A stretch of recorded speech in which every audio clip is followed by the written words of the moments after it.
Hi, Miss Castane's class. It's Miss Hill. I'm here to read a couple more chapters of Stargirl. All right, we're on chapter 10. Here we go. All my resistance to putting Stargirl in hot seat vanished. Okay, I said to Kevin, let's do it. Schedule her. He started off. I grabbed his arm. Wait, ask her first. He laughed, right, like she's going to say no. No one ever said no to hot seat. Any reluctance to answering personal or embarrassing questions always yielded to the lure of appearing on TV. If anyone could resist that lure, I figured it would be Stargirl. That day after school, Kevin came to me with a thumbs up and grinning. It's go, she said yes. First, I was surprised. This didn't fit my impression of her. I didn't know that this was an early glimpse of something I was soon to see much more of. Behind the dazzling talons and differentness, she was far more normal than I had realized. Then I was elated. We yipped, we high-fived, we saw visions of our most popular show ever. This was mid-January. We set a date for February 13th, the day before Valentine's. We wanted a full month for build-up. With my resistance now gone, I jumped in with both feet.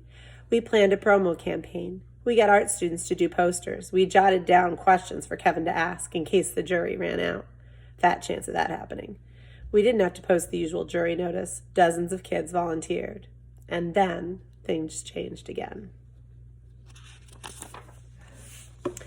In the courtyard of our school stood a 5-foot sheet of plywood in the shape of a roadrunner. It was a bulletin board strictly for student use, always taped and tacked with messages and announcements. One day we found the following computer printout taped to the plywood roadrunner. I pledge allegiance to the United Turtles of America and to the fruit bats of Borneo, one planet, in the Milky Way, incredible, with justice and black bean burritos for all. Handwritten across the bottom were the words, "This is how she says the Pledge of Allegiance." No one had to tell us who she was. Apparently, she was overheard in homeroom as we said the pledge each morning. As far as I knew, we were not a particularly patriotic bunch. I didn't hear people saying they were offended. Some thought it was funny. Some giggled and nodded knowingly as if to say, there she goes again. On the following mornings, more than one kid was heard reciting the new pledge. Within days, a news story wildfired throughout the student body.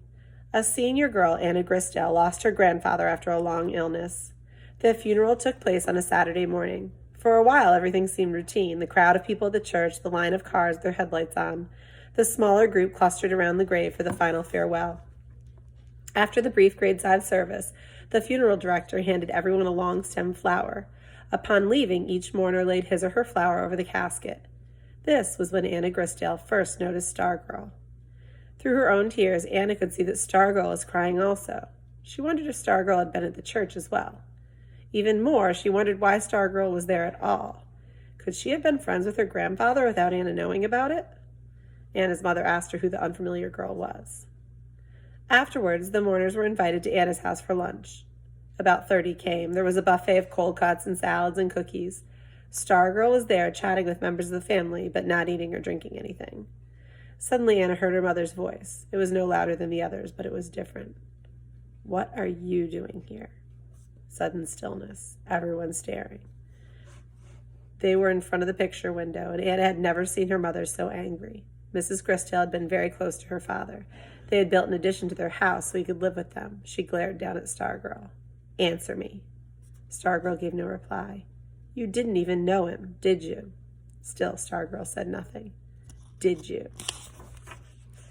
And then Anna's mother was flinging open the front door and pointing as if banishing her to the desert. Leave my house. Stargirl left. Danny Pike was 9 years old. He loved to ride the bicycle he'd gotten for his birthday. One day after school, he lost control and plowed into a mailbox. He broke his leg, but that wasn't the worst of it. A blood clot developed, and he was airlifted to Children's Hospital in Phoenix, where he was operated on. For a while, it was touch and go, but within a week, he was on his way back home. All this was reported in the Micah Times, as was the celebration when Danny arrived from his home on Pinion Lane. The 5-column photo in the Times showed Danny on his father's shoulders, surrounded by a mob of neighbors. In the foreground was a new bike. The big sign read, "Welcome home, Danny."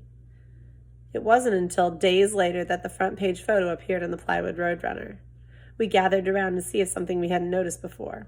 An arrow from a thick red felt tip marker pointed to one of the tiny faces crowded in the frame. It was the face of a girl, beaming as if Danny Pike were her little brother back from the dead. It was Stargirl. And then there was the bike.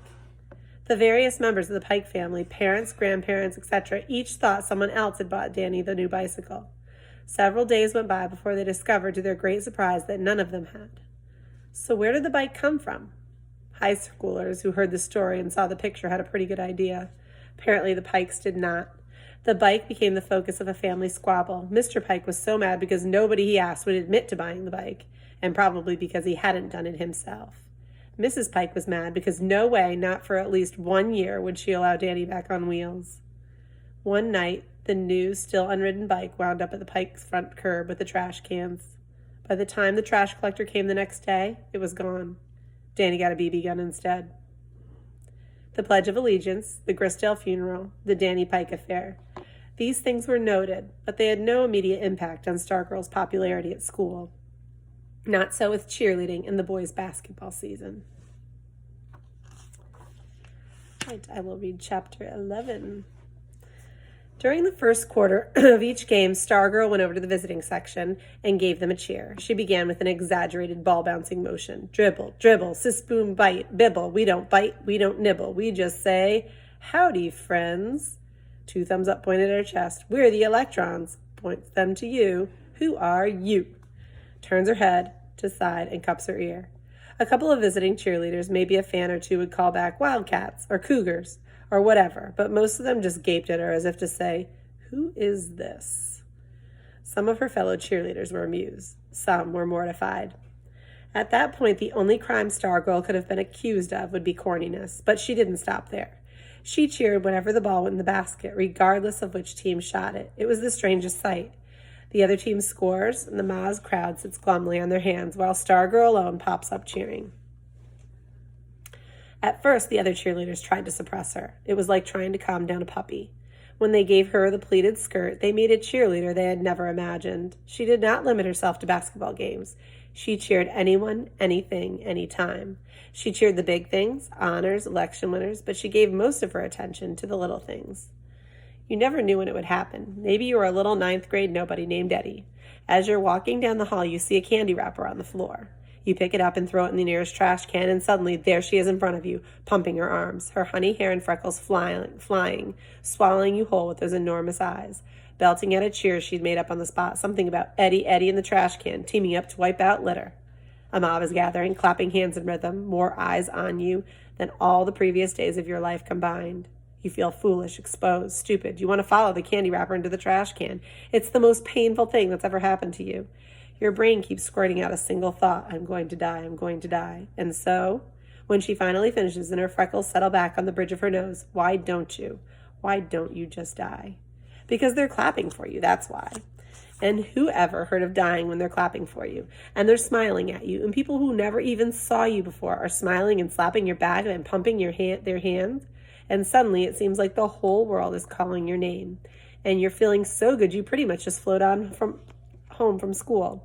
And when you go to bed that night, the last thing you see before you zonk out are those eyes. And the last thing on your face is a smile. Or maybe you show up at school with a really unusual earrings. Or you aced a test. Or you broke your arm. Or you got your braces off. Or maybe you weren't even a person. Maybe you were a charcoal drawing on the wall done by an art whiz. Or a really neat-looking bug on the bike rack.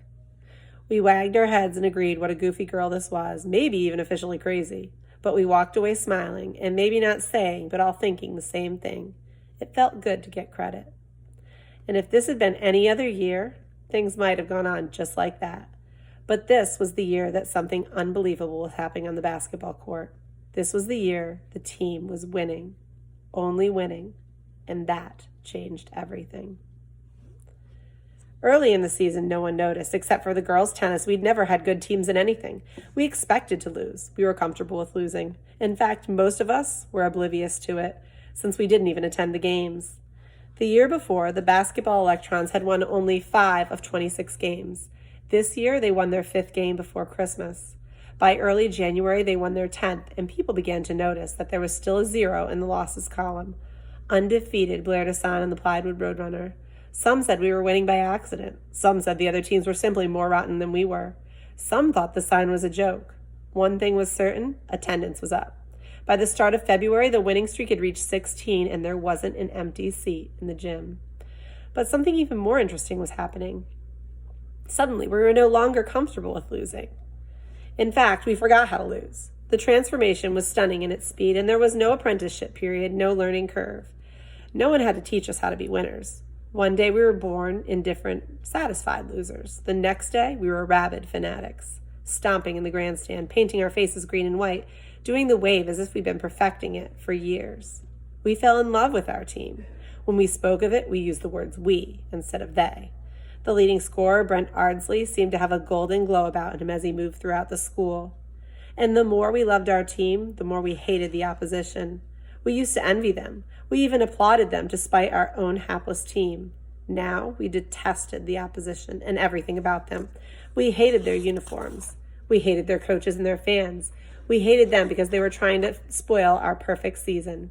We resented every point scored against us, and how dare they celebrate. We began to boo. It was our first experience as booers, but you'd have thought we were veterans. We booed the other team. We booed the other coach. We booed the other fans and the referees. Whatever threatened our perfect season, we booed it. We even booed the scoreboard. We hated games that went down to the wire. We hated suspense.